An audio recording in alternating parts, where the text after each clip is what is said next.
이제 어느덧 구역 여름방학과 함께 휴가철 혹은 영적 충전의 계절이 찾아온 것 같습니다. 금년에도 하나님께서 여러분들에게 맡겨주신 사회적인 책임이라고 할까요? 특히 한 가족의 가장으로서 또 일원으로서 하나님께서 여러분들에게 맡겨주신 한 가정을 책임지고 이끌어 오시느라 직장과 사업과 농사의 현장에서 얼마나 수고가 많으셨습니까? 또 하나님께서 맡겨주신 달란트의 사명이라고 할까요? 하나님께서 맡겨주신 교회 사역의 현장에서도 지체된 성도들을 돌보고 가르치며 영의 양식을 먹이시느라 얼마나 수고가 많으셨습니까? 그 중에서도 우리가 사역하는 사역의 현장이 언제나 마귀와의 영적 싸움의 현장일진데 늘 중보기도의 현장에서 또한 한 영혼을 구원하는 전도사역의 현장에서 주님께서 부탁하신 교회적인 사명과 선교적인 사명을 감당하시느라 얼마나 수고가 많으셨습니까? 바라기는 하나님께서 금년 여름에도 잠시 쉼의 시간을 갖는 가운데 새 힘과 새 능력을 공급받으셔서 여러분들의 지친 몸과 마음이 육적으로나 영적으로 새 힘을 얻기를 간절히 바라고요. 이를 통해서 이번 구역 여름방학 이후에는 여러분들의 영과 혼과 몸이 하나님 주시는 건강과 의욕과 열정이 가득하셔서 마치 그 수가성 여인이 우물가에서 주님을 만나고 또 성령의 생수를 공급받은 이후에 한 마을을 복음화하는 전도자로 거듭났던 것처럼 이와 같은 역사들이 이번 여름방학 이후에 여러분들 가운데 일어나기를 주님의 이름으로 축복합니다. 그렇다면 여러분들은 떨어진 육신적인 기력과 정신적인 의욕과 열정들 그리고 영적인 생명력을 얻기 위해 여러분들이 사용하시는 방법은 무엇입니까? 물론 사람들마다 각기 다른 영적, 육적, 정신적인 충전 방법이 있으리라 생각됩니다마는 오늘 이 시간에 우리가 묵상해 볼 것은 우리가 섬기는 예수님께서는 어떻게 사역의 현장에서 지친 영과 혼과 몸을 충전하셔서 어찌 그리 항상 언제나 성령 충만함으로 주의 사역을 감당을 하셨을까를 한번 묵상을 해보려고 합니다. 우선 우리가 섬기는 예수님께서도 이 땅에 내려오실 때 우리와 똑같은 인간의 몸을 입고 이 땅에 내려오시다 보니 예수님께서도 육신적으로 뿐만이 아니라 정신적으로도 혹은 영적으로도 지칠 때가 있었고 그리하여 예수님께서도 영적, 육적, 정신적인 차원의 충전의 시간을 필요로 하셨다는 사실입니다. 히브리서 4장 15절 말씀에 의하면 예수님의 인성이라고 할까요? 예수님의 연약성에 대하여 이렇게 말씀을 하지요. 우리에게 있는 대제사장은 우리의 연약함을 동정하지 못하시리가 아니요 모든 일에 우리와 똑같이 시험을 받으시니로되 죄는 없으시니라. 정말 그렇습니다. 예수님께서는 우리의 연약함을 이해하시고 또 동정하시기 위해서 우리와 똑같은 인간이 되셔서 이 땅에 내려오시다 보니 우리 주님 예수님께서도 지금 현재 우리가 경험하고 있는 이 땅의 모든 시험들을 비롯해서 인생의 쓴맛과 단맛을 전부 경험하셨다는 겁니다. 때로는 먹을 것이 없어서 허기진 배를 움켜쥐고 무화과나무 아래에서 무화과나무 열매라도 얻을까 하여 무화과 열매를 찾으실 때도 있으셨고요. 정신적으로는 추수할 것은 이렇게 많은데 함께할 수 있는 추수할 일꾼이 없어서 느끼는 고충도 이만저만이 아니셨던 것 같습니다. 그래 사역의 현장에서 유리하며 방황하는 영혼들은 저리도 많은데 함께 뛰는 용사들이 없다 보니 혼자서 북치고 장구치는 가운데 저들의 필요를 다 채워주지 못해 느끼는 고충도 있으셨고요. 심지어 가장 큰 고충은 어쩌면 영적인 고충이 아니었을까 싶습니다. 그것은 예수님은 그토록 생명 살리기 위해서 그리고 하나님을 떠나 있는 선민 이스라엘 하나님의 백성들을 구원하여 저들로 하여금 하나님께로 돌아오도록 하시기 위해서 그토록 가는 데마다 생명 다하여 천국 복음도 증거하시고 온갖 기적과 능력을 동반해서 예수님의 하나님 되심을 보여주었음에도 불구하고 예수님께서 사역하시는 사역의 현장에서 어떤 일들을 경험을 하셨는가 하면은 그 중에는 믿지 않는 사람들도 많았고요.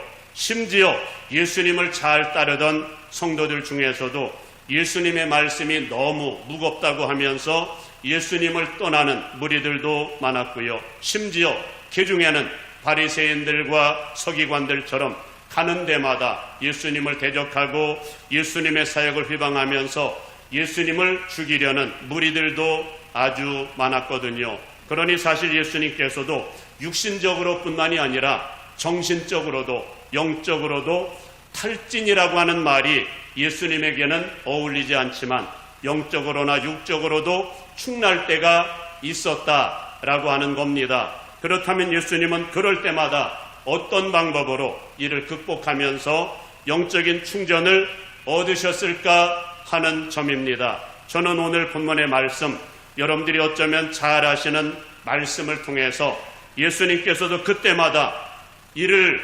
극복하기 위해서 사용하셨던 방법이 있었음을 발견합니다. 바라기는 저는 예수님이 사용하신 이 두 가지 방법을 이번 여름에 사용하셔서 혹여 육신적으로나 영적으로 다운되어 있었다면 회복의 은혜가 있기를 주님의 이름으로 축복합니다. 그렇다면 먼저 당시 예수님께서는 어떤 일로 인해서 육신도 마음도 영혼도 힘들어 하셨는지 당시 예수님의 마음을 한번 느껴볼까요? 오늘 본문에는 여러분들이 잘 아시는 오병이어의 기적이 기록되어 있습니다마는 이 사건이 있기 전 예수님께서는 뜻하지 않은 두 가지의 고통스러운 사건을 접하셨음을 발견합니다. 첫 번째 고통스러운 사건은 예수님의 고향이라고 할 수 있는 나사렛에 들어가서 복음을 전할 때 접하게 된 사건이었는데 당시 예수님께서는 고향을 사랑하는 마음으로 첫 번째 나사렛에 들어가셨을 때도 문전박대를 당하셨는데 이번에 두 번째 들어가셨을 때도 역시나 문전박대를 당하신 겁니다. 처음 나사렛에 들어가셨을 땐 예수님께서는 40일 금식 기도를 끝내자마자 어쩌면 가장 성령 충만할 때 금방 받은 아주 뜨끈뜨끈한 말씀, 엄청난 축복이 담겨져 있는 말씀을 가지고 들어가셔서 증거하셨거든요. 그렇다면 어떤 반응이 일어나야 정상일까요? 모두가 다 예수님의 하나님 되심에 굴복하여 하나님을 열광적으로 찬양하며 경배해야 정상인데 이 엄청난 은혜를 안고 오신 예수님을 향해서 저가 요셉의 아들이 아니냐, 그런데 어찌 이 엄청난 축복을 우리에게 선포할 수 있다는 말이냐 하면서 예수님의 말씀을 믿지 않을 뿐만이 아니라 심지어는 낭떠러지까지 끌고 가서 밀쳐 떨어뜨려 죽이려고까지 했다고 말씀을 합니다. 그런데 오늘 본문에서도 이들은 하나도 변화되지 아니하여 두 번째 고향 방문을 했을 때도 동일한 반응을 보인 겁니다. 한마디로 고향 사람들로부터 문전박대를 당하다 보니까 마음이 몹시도 힘드셨다라고 하는 겁니다. 그리고 또 연이어서 예수님은 또 어떤 소식을 들었는가 하면은 예수님보다 6개월 먼저 와서 예수님의 사역을 준비해 주었던 사람이 있지요. 누구이지요? 세례 요한. 이 세례 요한이 헤롯과 그의 아내 헤로디아에 의해서 목베임을 당해 죽었다는 소식을 세례 요한의 제자들을 통해서 전해 들은 겁니다. 그러니 여러분, 당시 예수님께서는 얼마나 마음이 힘들었을까 하는 생각이 듭니다. 그렇다면 여러분, 당시에 예수님께서는 이런 뜻밖의 고통스러운 상황에 직면하시자 예수님의 선택은 무엇이었을까요? 오늘 본문에 의하면 예수님께서는 배를 타고 지금 현재 사역하던 곳을 떠나사 어디로 들어가셨을까요? 빈들로 들어가셨다고 말씀을 합니다. 그렇다면 어찌 예수님께서 배를 타고 무리들을 떠나서 빈들로 들어가신 걸까요? 그것은 예수님은 언제나 그랬듯이 언제나 고통스러운 상황을 만나게 되면 예수님께서는 혼자 있는 시간을 위해서 산에 올라가시든지 아니면 한적한 곳으로 들어가셨거든요.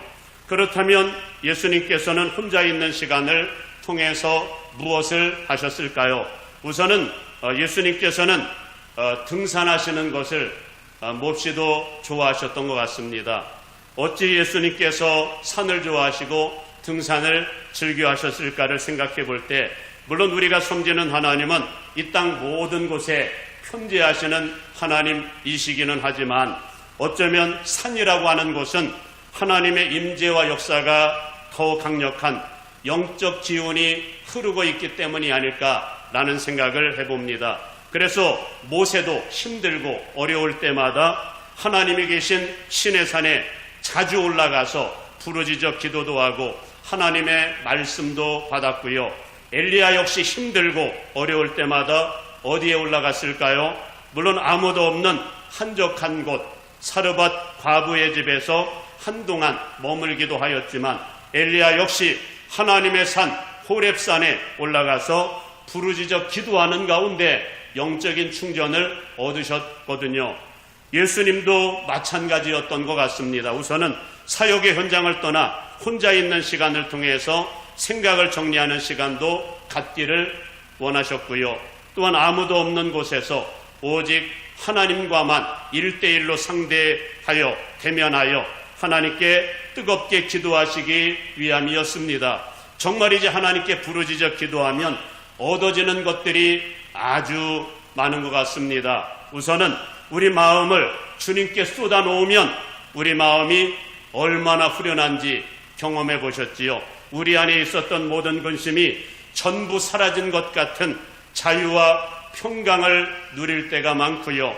당장 손에 쥔 것은 아무것도 없지만 우리 주님께서 함께 하시는 것 같은 용기와 담대함이 생기고요. 그리고 실제적으로도 사역의 현장에서 하나님이 함께 하사 모든 것이 하나하나 정리되어 가는 것을 체험합니다. 그래서 예수님께서도 이번에도 혼자 있는 시간을 갖기 위해서 또 그리고 아무도 방해받지 않는 곳에서 하나님께 부르짖어 기도하기 위해서 산에 올라가신 겁니다. 그렇다면 우리가 그것을 어떻게 알 수 있을까요? 사실 오늘 본문의 정황에 의하면 당시 예수님께서 빈들로 들어가셨다라고 하는 소문을 듣고 수소문하여 따라온 사람들로 인해서 사실 혼자 있는 시간을 갖지를 못하셨거든요. 그러니 기도 사역도 할 수 있었을까요? 할 수가 없었습니다. 그렇다면 우리 주님은 상황에 의해서 기도하시는 시간을 포기하실 때도 있으셨을까요? 오늘 본문의 전체적인 정황을 놓고 보면 당시 예수님께서는 예수님을 만나기 위해서 먼 길을 따라왔던 무리들을 그냥 돌려보내실 수가 없어서 그들에게 엄청난 은혜를 베푸신 이후에 저녁 때가 되어서 한밤중이 되어서 어디로 들어가시는지 아십니까? 오늘 말씀에 의하면 예수님께서는 한밤중이 되어서야 산속으로 들어가셨다고 말씀을 합니다. 그렇다면 예수님께서 어찌 산속으로 들어가셨다고 말씀을 합니까? 그것은 바로 기도하기 위해서 들어가셨다고 말씀하고요. 어느 정도 기도를 하셨느냐 하면은 밤 4경까지 기도하셨다고 말씀을 합니다. 여러분, 당시 유대인들은 밤을 4경으로 나누었거든요. 1경은 저녁 6시부터 9시까지가 1경이고 2경은 9시부터 12시, 3경은 12시부터 새벽 3시, 4경은 새벽 3시부터 6시까지를 4경으로 정하였는데 여러분, 오늘 말씀에 의할 것 같으면 예수님께서는 4경쯤이 되어서야 산에서 내려오사 바다 위를 걸어서 제자들에게 오셨다, 그렇게 말씀을 합니다. 여러분, 무엇을 발견합니까? 밤새 기도하셨다는 거죠. 예수님은 그날 그래도 저녁 때가 되어서 올라간 기도 시간이 한밤중을 넘어서서 새벽녘까지 밤새 기도하셨다는 말씀입니다. 사랑하는 성도 여러분, 여러분들도 예수님께서 사용하신 이 영적 충전 방법을 한번 적용을 해볼 수 있기를 바랍니다. 여러분들의 영적인 충전을 위해서 말입니다. 혹여 밤새 기도하는 것은 따라하기 힘들다 하더라도 저는 여러분들이 힘들고 어려울 때 혼자 있는 시간을 많이 갖기를 바랍니다. 그 시간에 예수님처럼 한적한 곳으로 가셔서 혹은 등산을 즐기시면서 생각도 정리해 보시고, 그리고 밤새 기도하는 것은 따라할 수는 없어도 한두 시간 말씀을 묵상하면서 오직 주님과만 1대1로 대면하는 그런 시간들을 많이 가질 수 있기를 바랍니다. 그것만큼 영적 충전에 더 좋은 방법이 없기 때문입니다. 그리고 엊그제도 금요 심야 기도회를 하면서 나누었던 약속의 말씀입니다마는, 우리가 지금 현재 경험하고 있는 모든 문제들은 우리가 하나님 앞에 올라와 전부 쏟아놓기만 하면 하나님의 산에서 전부 해결되리라는 약속의 말씀을 주셨습니다. 엘리야도 사실 이 비밀을 깨닫기 전에는 얼마나 힘든지 무거운 짐을 지고 해결할 수 없는 고통 속에 그야말로 죽기를 간구하고 있었거든요. 그도 그럴 것이 여러분, 갈멜산상에서 영적 싸움에 승리를 했으면 하늘에서 불이 떨어져서 제단과 제단 위에 있는 모든 재물들을 전부 태우시는 기적을 보았으면 이젠 백성들은 전부 하나님께로 돌아오고, 그동안 하나님을 대적하던 아합과 이세벨은 이제는 백기 들고 투항에 나오면 얼마나 좋습니까? 그러나 오히려 아합과 이세벨은 더욱 살기가 등등해서 엘리야를 잡아 죽이기 위해 전면전을 선포했기 때문입니다. 그러니 당시 엘리야의 그 고통스러운 마음을 우리는 충분히 이해할 수 있을 겁니다. 그러나 여러분, 사실 아합과 이세벨의 위협보다도 하나님께서 함께 하심을 알면 지금 경험하는 어두운 상황은 아무것도 아니라는 사실 아십니까? 그 결과 엘리야가 염려하지 말고 단지 하나님의 산에 올라가서 기도하라는 하나님의 명령을 따라서 하나님의 산 호렙산에 올라가서 그저 단 한 번 하나님 앞에 부르짖어 기도하였을 뿐인데, 하나님은 그곳에서 그 모든 문제들을 한 방에 날려버릴 수 있는 엄청난 약속과 새 힘을 주셨다는 사실을 아십니까? 사랑하는 여러분, 우리가 섬기는 하나님은 그런 분이십니다. 그분은 우리의 생각보다 크고요, 우리가 지금 경험하는 모든 문제들보다 크시고요. 그리고 그러니 그분께서 개입하시면 우리가 경험하는 모든 문제는 아무것도 아니라는 겁니다. 그러니 사랑하는 성도 여러분, 이번 여름에 한적한 곳을 찾으셔서 주님과 1대1로 대면하는 시간을 갖기를 바랍니다. 그러나 우리 주님께서는 기도와 말씀 외에도 또 한 가지 방법으로 충전하셨음을 발견합니다. 그것이 뭘까요? 그것은 바로 우리 주님은 주님을 사랑하고 주님을 기뻐하는 사람들과 뜨거운 교제를 나누시면서 혹은 그들을 섬기시면서 영적으로 충전하셨다는 사실 아십니까? 사실 오늘 본문의 그 유명한 오병이어의 기적 사건은 사실 원치 않게 만들어진 상황이었거든요. 그러나 오늘 우리가 주목해 볼 것은 우리 주님께서는 오히려 이 상황을 영적 충전의 시간으로 역이용하셨다는 겁니다. 그렇다면 어찌 이 상황을 우리 주님께서 기뻐하셨으며 이 상황이 어찌 예수님에게 있어서 위로와 격려와 새 힘을 얻는 영적인 충전의 상황이 된 것일까요? 사실 예수님께서 사역의 현장을 떠나서 지금 이곳 한적한 곳으로 빈들로 피신해 오신 것이 사람들 때문에 힘들고 지쳐서, 그래서 사람들을 떠나서 이곳에 피신해 온 것이었거든요. 그런데 우리가 주목해 볼 한 가지 놀라운 사실은 사람들 때문에 마음이 힘들어서 사역의 현장을 떠나온 이곳 빈들에서 정반대로 주님을 그토록 사모하고 갈망하는 사람들을 만났다는 겁니다. 한마디로 당시 이곳 빈들까지 찾아온 사람들은 예수님을 뜨겁게 사랑하는 사람들이었고, 예수님을 뜨겁게 사랑하지는 않는다 하더라도 모두가 다 주님을 아주 절박하게 필요로 하는 사람들이었고, 그러다 보니 주님을 만나기 위해서 그 먼 거리를 값비싼 대가를 치르고 올라온 사람들이었다는 겁니다. 그러니 사실 예수님께서는 이들 때문에 큰 위로와 격려를 얻고 계신 겁니다. 여러분, 우리 주님의 마음은 그런 것 같습니다. 주님은 오늘날 교회 가운데 주님을 별로 기뻐하지 아니하고, 그래야 늘 주님을 문전박대하는 사람들로 인해서 힘들어 하시지만, 그러나 반대로 우리 주님은 귀찮게 하더라도 우리 안에 응어려진 심각한 문제를 주님 앞에 전부 쏟아놓기 위해서 주님을 찾아온 사람들일지라도 우리 주님은 주님을 찾는 사람들로 인해서 위로와 격려와 세임을 얻으신다는 사실 여러분 아십니까? 그리고 사실 우리가 오늘 접하고 있는 오병이어의 전무후무한 기적사건도 그래서 만들어진 사건이라는 겁니다.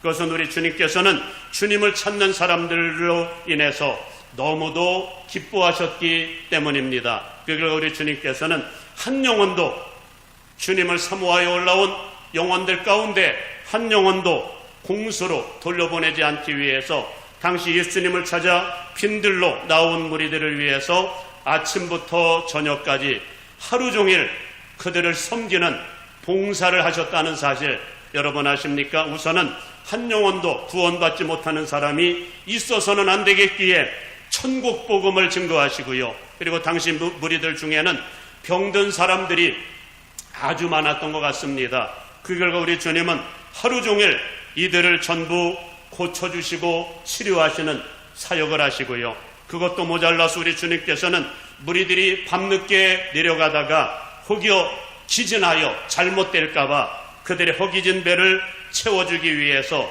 그 유명한 오병이어의 기적을 일으키사 그야말로 우리 주님은 간이고 쓸개고 전부 빼내어서 나누어 주셨다라고 하는 겁니다. 어찌 우리 주님께서 이렇게까지 하시는 걸까요? 사실 오늘 본문의 오병이어의 기적사건은 예수님을 찾아왔던 무리들 뿐만이 아니라 예수님에게 있어서도 엄청난 격려의 시간이었기 때문입니다. 이 사건을 통해서 우리 주님께서 무엇을 말씀하시고자 하시는가 하면은 사람은 영적인 존재이기에 하나님과 하나님의 말씀을 통해서도 영적인 충전을 얻기를 원하시지만 또 한 가지 놀라운 사실은 사람은 모두 사회적인 존재이기에 사람들과의 아름다운 관계 속에서 충전을 얻기를 원하신다는 겁니다. 그것도 우리 주님처럼 적극적인 교제와 적극적인 섬김을 통해서 영적인 충전을 얻기를 원하신다는 겁니다. 그리고 또 한 가지 우리 주님께서 말씀하시기를 원하시는 말씀은 하나님의 자녀들이 삶의 현장과 사역의 현장에서 맞닥뜨리게 되는 어두운 상황들로 인해서 낙심하거나 상처받지 않기를 원하신다는 겁니다. 그것은 우리가 살아가는 이 세상과 사역의 현장은 언제나 광야와 같은 세상이기 때문이고 어둠의 영들이 동시에 역사하는 세상이다 보니 헤롯 같은 악인들도 항상 있을 뿐만이 아니라 믿는 사람들 중에서도 예수님을 싫어하여 문전박대했던 나사렛 고향 사람들이나 혹은 바리새인들과 서기관들 같은 이런 사람들 역시 항상 있을 것이니 그런 사람들 때문에 상처받지 말라는 겁니다. 그러니 주님은 그들로 인해 상처받지 말고 생각을 바꾸라는 겁니다. 생각을 바꾸어서 예수님께서 오병이의 기적을 일으키던 당시 현장에 있던 사람들처럼 언제나 은혜를 사모하는 사람, 주님을 사모하는 사람, 말씀대로 살고자 하는 사람들, 이런 사람들에게 초점을 맞추라는 겁니다. 그것은 우리 안에 일어나는 온갖 힐링과 충전은 사랑하는 사람들이 모여서 뜨거운 교제를 나눌 때만 일어나기 때문이라는 것이지요. 그 중에서도 우리가 지체된 성도들과 함께 자주 식탁 나눔의 교제와 섬김의 시간을 많이 가져야 되는 이유는 하나님의 치료는 언제나 우리의 사랑의 마음을 담은 사랑의 애찬 내지는 식탁 교제를 통해서 나타나기 때문이라는 겁니다. 그래서 주님은 마태복음 7장에서 그런 말씀을 하시지요. 너희가 대접을 받고자 하는 대로 너희가 먼저 남을 대접하라. 이것이 율법이요 선지자니라. 율법의 핵심이 뭐라고요? 사람들을 사랑하여 대접하라는 겁니다. 그리고 실질적으로 가장 행복이 넘쳤던 마치 천국을 방불케 했던 교회가 있었다면 어느 교회일까요? 초대 예루살렘 교회일 겁니다. 그렇다면 초대 예루살렘 교회의 가장 큰 특징이 여러분 뭔지 아시지요? 이들은 언제나 모일 때마다 떡을 떼며 교제했다고도 말씀을 하고요. 나중에는 심지어 물건 통용과 재산 나눔을 통해서도 교제를 했다고 말씀을 합니다. 사랑하는 성도 여러분, 우리 주님 우리가 이 땅에서 세상과 마귀로 인해서 상처받지 말고 언제나 우리의 영과 혼과 몸이 행복하길 원하시고 강건하길 원하십니다. 그리고 그 방법은 우리 주님께서 사용하신 영적, 육적 충전의 비밀을 알아서 우선은 언제나 늘 한적한 곳에서 한적한 곳으로 가서 하나님의 말씀을 묵상하기도 하고 때로는 하나님께 부르짖어 기도함으로 위로부터 오는 하나님의 능력으로 충전을 받기를 원하시고요. 또한 우리의 육적, 정신적인 충전은 언제나 아름다운 인간관계, 특히 교제 모임을 통해서 충전된다는 사실을 알아서 언제나 사랑하는 사람들과 뜨거운 사랑을 나누기를 원하시고요. 더 나아가서 이 땅에 어떤 모양으로든 결핍을 경험하는 사람들을 위해서 섬김까지도 실천하기를 원하십니다. 우리 주님처럼 선교와 구제의 현장에서 말이지요. 그리고 이것이 결국은 다른 사람들을 섬기는 것 같지만 우리의 영혼이 살고 충전받는 비밀이라는 겁니다. 여러분, 이웃사랑하는 것이 전도사역에서 생명 살리는 일들이 우리가 가지고 있는 것을 나누는 것이 여러분들이 영적으로 충전받는 놀라운 비밀이라는 겁니다. 그런 차원에서 이번 여름에는 어떤 모양으로든 섬김과 나눔도 실천하심으로 여러분의 영과 혼과 몸이 가장 성령 충만함으로 회복되는 은혜가 있기를 주님의 이름으로 축원합니다.